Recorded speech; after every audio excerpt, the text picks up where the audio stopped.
berjumpa kembali bersama saya Ellen. Pada hari ini kita akan berbicara mengenai hal-hal kecil, hal-hal sederhana setiap hari yang dapat menolong kita menjadi seorang yang kudus. Bertumbuh di dalam kekudusan lewat tugas sehari-hari, rutinitas hidup kita setiap hari. Belajar dari seorang kudus kecil tapi besar, yaitu Santa Teresa Lisieux. Bagi Santa Teresa Lisieux, tugas yang paling kecil itu dapat menjadi bahan kesempurnaan yang sangat tinggi. Jadi Santa Teresa Lisieux itu sangat kreatif untuk melihat kesempatan-kesempatan yang tidak enak, yang sehari-hari, yang menjemukan, yang tampaknya itu biasa aja dan luput dari perhatian orang, tapi itu menjadi bahan untuk menjadikan dia seorang kudus yang besar. Dia katakan bahwa hal yang paling biasa itu dapat menjadi bahan kesempurnaan yang sangat tinggi. Kita dapat menjadi suci lewat kehidupan sehari-hari. Oleh sebab itu, untuk menjadi orang kudus, santo atau santa tidak perlu dengan masuk biara saja. Tetapi menjadi ibu rumah tangga, menjadi seorang pekerja, menjadi seorang karyawan, menjadi seorang pelajar, menjadi seorang atasan ataupun bawahan, menjadi seorang sahabat yang baik, itu bisa menjadikan kita seorang yang kudus.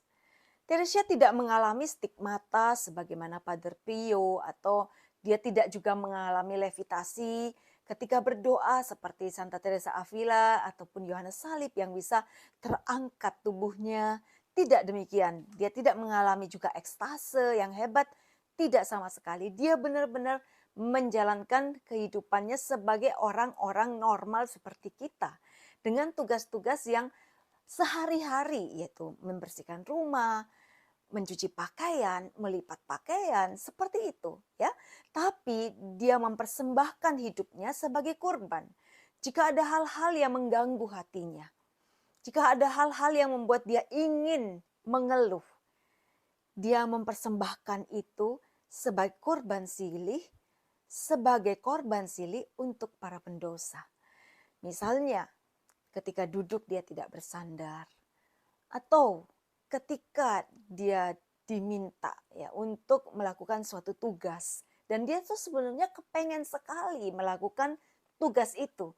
Kita udah tahu ya, Teresa Lisieux itu adalah orang yang sangat ingin melakukan segalanya supaya Yesus itu dikasihi. Nah, akhirnya ketika ditawarin tugas itu kepada beberapa orang suster oleh pimpinan, dia tidak segera menjawab karena dia mau memberi kesempatan kepada orang lain untuk melakukan kebajikan itu. Nah, akhirnya dia dikatakan oleh pimpinannya, Teresa kamu itu males ya. Tapi dia diam karena dia akhirnya ada teman suster lain yang dengan cepat menjawab, dia mau. Teresa Lisieux mempersembahkan keinginannya, kesenangannya itu ya, untuk juga sebagai suatu persembahan kepada Tuhan. Jadi mungkin walaupun dia tidak pergi melakukan tugas yang besar itu, dia juga mempunyai suatu pengorbanan yang berkenan dan bernilai di hadapan Tuhan ya. Hidup Teresa Lisieux adalah contoh konkret kehidupan biasa yang dihayati dengan setia dan membawa pada kesucian yang sangat tinggi ya. Nah, misalnya dia ketika punya kesempatan ya untuk menyangkal diri, dia melakukannya. Misalnya menahan haus atau menahan hawa dingin. Dia tidak mengeluh. Kadang-kadang kita itu lebih gampang mengeluh kan daripada bersabar. Nah, Teresa Lisieux juga demikian. Dia berusaha, dia berjuang untuk tidak mengeluh ketika hawa dingin, tapi dia mempersembahkan. Dia menyadari bahwa apa yang gak enak ini dia mau terima dan dia persembahkan kalau boleh bisa menjadi silih buat orang-orang yang berdosa supaya bertobat. Dan dia mempersembahkan jiwa kepada Yesus, harapannya begitu, ya kan?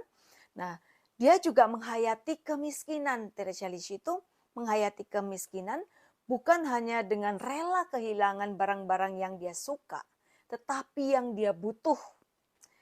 Berat mana? Kehilangan barang yang kita suka atau barang yang kita butuh? Kebutuhan itu adalah soal primer, Tetapi keinginan atau segala yang kita suka itu adalah tambahan. Tapi bahkan kehilangan yang begitu dia butuhkan, dia pun rela. Ya, dia katakan bahwa lebih mudah orang untuk memberi apa yang dia mau beri, ya. Ketika ada orang minta apa yang kita suka, misalnya baju kita yang kita suka, orang minta. Atau mungkin tas yang kita paling suka, diminta adik kita. Daripada kita memang sudah nggak pakai tas yang lain, dan kita kepengen kasih ke orang lain, ke sahabat kita misalnya. Lebih mudah yang mana? Tentu lebih mudah memberikan barang yang kita sudah nggak suka, yang kita sudah bosan pakai, yang kita sudah nggak perlu, daripada apa yang masih kita butuhkan, apa yang kita sukai, diminta oleh orang. Nah, Theresia Lisieux itu sampai menghayati seperti itu. Semangat kemiskinannya itu untuk memberikan apa yang sebenarnya dia perlu. Apa yang menjadi hak kita dirampas. Ya, atau apa yang kita minta itu ditolak. Itu juga berat, ya kan? Tapi dia bilang, kalau aku melepaskan barang yang aku suka karena diminta, itu sebenarnya meringankan langkahku karena aku dilepaskan dari keterikatan.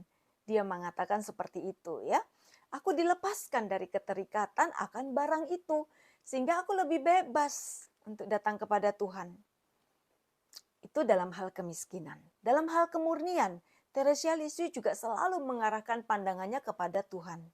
Sejak umur 4 tahun, Theresia sudah terpikir untuk menjadi milik Kristus. Ya, dia mau mencintai Kristus secara total dan rindu bersatu dengan Kristus. Dalam diri Theresia Lisieux terpenuhi sabda, kasihilah Tuhan Allahmu dengan segenap hati, jiwa, akal budi, dan kekuatanmu.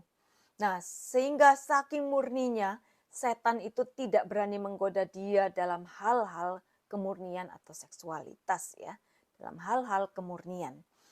Dan di dalam ketaatan, Theresia juga melakukan dengan sangat baik. Dia mengatakan caranya supaya taat kepada Tuhan itu lewat pimpinan. Karena saya nggak bisa lihat Tuhan, saya hanya bisa tahu apa yang menjadi kehendak Tuhan itu lewat gereja, lewat ajaran gereja, lewat sabda Tuhan, dan bahkan lewat pimpinannya. Nah, sarana yang paling aman dan efektif untuk melakukan kehendak Tuhan itu adalah melakukan apa yang menjadi peraturan di biaranya. Kalau kita sekarang hidup di tengah dunia, ya mungkin peraturan yang ditetapkan di dalam rumah, oleh keluarga, oleh orang tua, oleh pasangan, komitmen kita bersama di dalam keluarga, peraturan-peraturan di tempat kerja atau di sekolah atau di dalam komunitas rohani kita, ada aturan-aturan untuk komitmen juga yang perlu kita patuhi, bukan? Nah, itu adalah sarana-sarana kita untuk melatih ketaatan. Nah, kalau taat pada orang yang kelihatan aja susah, apalagi taat pada Tuhan yang kita nggak lihat kan? Nah, jadi ketaatan itu memang sangat penting untuk melepaskan kita dari egoisme. Menaati peraturan itu menjadi salah satu sarana kita bertumbuh kepada ketaatan kepada Allah, ya. Jadi taat kepada Allah itu juga bisa diwakilkan kepada sesama. Allah mengutus juga orang lain untuk membuat kita, membentuk kita lebih sempurna. Kadang-kadang lewat peristiwa yang gak enak. Justru kita dibentuk lewat peristiwa yang gak kita suka. Karena apa? Justru ketika kita sakit hati, masih banyak perlawanan dalam diri kita, itulah sebenarnya bagian yang masih perlu dipoles. Itulah sebenarnya bagian yang masih menjadi kekurangan kita yang perlu diperbaiki, ya. Nah, itulah gunanya persaudaraan, sahabat. Nah, Theresia Lisieux juga mengatakan demikian. Banyak kadang-kadang ada suster tuh yang sangat menjengkelkan di dalam biaranya. Theresia Lisieux kalau berdoa itu berisik banget tuh, giginya itu gemeretak. Dan itu kan sangat menjengkelkan untuk bisa masuk di dalam keheningan doa. Namun Theresia Lisieux itu mengatasi ya rasa suka dan tidak suka. Demikian juga kita kepada orang, kita perlu kadang-kadang mengatasi rasa tidak suka kita. Kita umumnya secara kodrati itu menyukai orang-orang yang baik, orang-orang yang cakep, orang yang cantik, orang yang pintar, orang yang kaya, orang yang bisa memberikan kita keuntungan-keuntungan baik materi maupun non materi. Sahabat yang suka mendengarkan daripada mungkin menyukai orang yang menjengkelkan, itu sulit sekali ya. Tapi perintah Tuhan, kasihilah musuhmu, berdoalah bagi mereka yang menganiaya kamu. Sebenarnya kita juga nggak dituntut untuk mempunyai relasi yang dekat dengan semua orang. Lingkungan kita juga ada lingkungan yang dekat, ada pun yang biasa ya. Nah, oleh sebab itu ketika kita diminta mengasihi musuh kita, itu sebenarnya kita cukup berdoa untuk dia.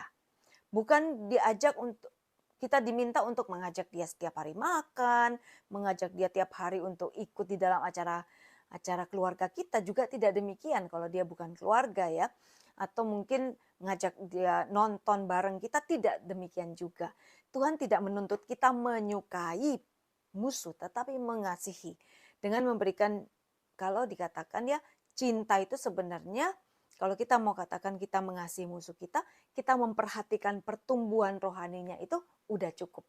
Kita mengirimkan dia mungkin doa-doa yang dia butuhkan, kita mendoakan dia, kita memberikan dia informasi-informasi tentang kegiatan-kegiatan rohani yang bisa membuat dia bertumbuh secara rohani. Itulah bentuk kasih yang bisa kita lakukan untuk orang-orang yang mungkin menyakiti hati kita, pernah menyakiti hati kita, atau yang saat ini juga masih memusuhi kita. Ya. Nah,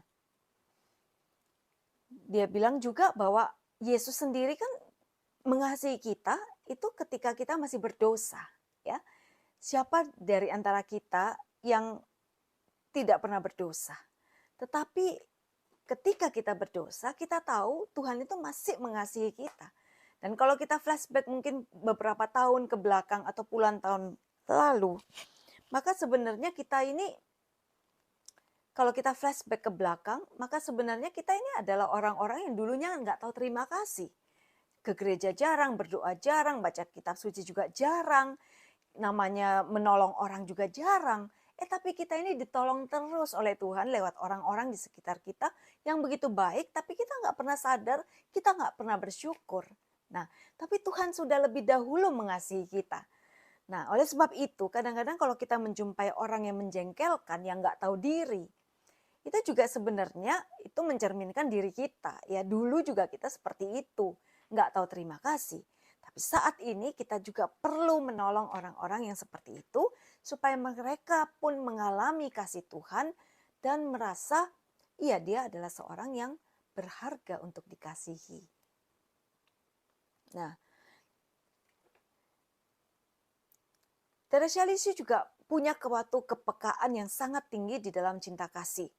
Dia selalu memberikan kesempatan kepada orang lain untuk bisa melakukan kebajikan. Seperti yang tadi saya katakan bahwa dia memberikan kesempatan kepada teman susternya itu untuk melakukan tugas yang sebenarnya dia kepengen sekali lakukan, ya. Dan kalau Teresia Lisieux itu melihat kekurangan-kekurangan dalam diri seseorang, dia juga mau mencoba menelusuri bahwa sepertinya pasti orang ini juga punya keinginan baik, maksud baik, tapi yang aku nggak lihat. Dan dia berpikir bahwa mungkin apa yang tampaknya kekurangan bagiku itu adalah suatu kebajikan jika maksudnya baik. Cuma saya aja yang nggak melihat. Jangan-jangan saya menghakimi dia sebagai orang berdosa, tetapi Tuhan yang tahu hati dia, bisa jadi dia sedang melakukan suatu kebajikan. Itulah kepekaan cinta kasih. Bahkan Teresia mengatakan dia mau memberikan kepada orang lain apa yang sungguh-sungguh itu dibutuhkan, diinginkan oleh orang lain. Ya, dia bilang itu nggak gampang, tapi dia tetap mau melakukan. Dia terarah kepada orang lain dan tidak pura-pura, tidak pamrih. Ya. Satu ungkapannya dia bilang, memberi kepada orang yang meminta dengan cara yang manis itu tidak sulit. Kalau ada orang sahabat kita datang mulutnya manis, dia baik sekali dengan kita, dia banyak menolong kita memberi kepada dia bantuan, memberi apa yang kita suka, memberi sebagian dari uang kita itu mudah, ya. Tetapi kepada orang yang mintanya itu kasar, maksa, wah, ngapain aku ngasih seperti itu? Ya, seperti itu. Tapi Teresia Lisieux memang next level ya, dia berbuat lebih daripada orang biasanya. Karena dia digerakkan oleh kasih Tuhan, oleh Roh Kudus. Dan dia memang mau untuk semakin bertumbuh di dalam cinta kasih. Nah, seperti itu ya. Nah, dia juga mengatakan bahwa kalau di dalam hidup itu kita perlu menjadi orang yang selalu juga terarah kepada orang lain, membawa kegembiraan kepada orang lain, membawa sukacita kepada orang lain. Dan dia berusaha untuk mau bergaul dengan orang-orang yang dicap sulit dan tidak menyenangkan. Ya, sehingga orang-orang itu merasa, Teresia, kenapa kok kamu suka ya sama aku? Suster yang menjengkelkan itu, yang gak ada orang suka, Teresia Lisieux itu suka dengan dia. Ya. Tapi Teresia Lisieux bilang, ya karena di dalam engkau aku melihat Yesus. Jadi Teresia Lisieux sanggup mengatasi rasa senang dan tidak senang secara kodrati itu karena dia selalu melihat Yesus di dalam diri orang-orang yang ditemuinya. Ya. Nah, malaikat cinta kasih, dia juga mau menjadi orang-orang yang selalu memberikan teladan. Jadi artinya ketika dia disuruh untuk menuliskan buku biografi, ketika dia diminta untuk menuliskan buku biografi, banyak saudara-saudaranya itu yang datang tanya kepada dia. Padahal waktu itu kondisi dia itu sedang tidak sehat. Ketika ditanya, kenapa kamu kok mau melayani sih orang-orang yang datang, kan mengganggu kamu itu. Tulisanmu nggak selesai-selesai. Tapi Teresia Lisieux bilang, saat ini aku sedang menulis tentang kasih persaudaraan. Dan itulah yang sedang aku praktekkan. Ya, jadi ini suatu tantangan buat kita nih ya. Bahwa kita pun perlu melakukan apa yang kita ajarkan. Kita perlu melakukan apa yang kita tahu. Sehingga kita pelan-pelan juga semakin bertumbuh di dalam karakter yang baik, di dalam kekudusan hidup. Dan terakhir, Teresia Lisieux memesan kepada kita bahwa apapun yang kita lakukan, sentuhlah dengan tongkat wasiat, yaitu cinta kasih. Jadi segala sesuatu yang kita lakukan dibumbui cinta kasih, dikasih cinta di dalamnya. Cinta itu bukan soal perasaan aja ya, tapi cinta itu soal tekad kita, komitmen kita untuk melakukan segala sesuatu sebaik mungkin demi cinta kita kepada Tuhan. Itu cinta ya. Dan itu akan menjadi permata-permata indah nan abadi, dicatat di dalam nilai keabadian. Jadi Bapak Ibu, saudara-saudariku yang dikasihi Tuhan, begitu lebar terbuka kesempatan bagi kita, setiap kita, untuk menjadi orang-orang yang kudus. Lewat perbuatan setiap hari, lewat melakukan rutinitas hidup kita, antar jemput anak sekolah, sambil di mobil kita bisa doa rosario, doa Yesus, mendoakan orang lain, mendoakan anak kita. Demikian kegiatan rutinitas hidup kita sehari-hari bisa menjadi buah yang menguduskan hidup kita beserta keluarga kita. Mari kita berdoa. Demi nama Bapa dan Putra dan Roh Kudus. Amin. Allah Bapa, Putra dan Roh Kudus, pada saat ini kami datang kepadamu. Kami juga mau membawa segala niat-niat kami untuk menjadikan hidup kami setiap hari di dalam keluarga kami, di dalam tempat kerja kami, di dalam lingkungan persahabatan dan pergaulan kami sebagai sarana untuk kami menjadi orang-orang yang menunjukkan kasih, karena kami mengasihi Engkau di dalam setiap perbuatan yang kami lakukan.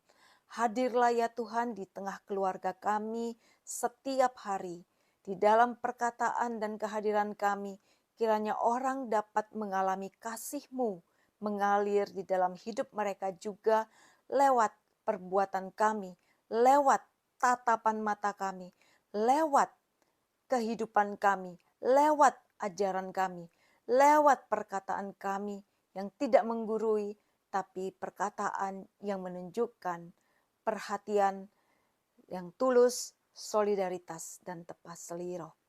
Terima kasih Tuhan, kami percayakan hidup kami sepenuhnya, supaya Kau bimbing kami ya Tuhan, untuk melihat setiap kesempatan yang tidak enak, setiap peristiwa yang tidak enak sebagai suatu kesempatan untuk menjadikan itu korban silih bagi mereka yang masih belum mengenal Engkau, bagi orang-orang yang berdosa untuk mengalami pertobatan.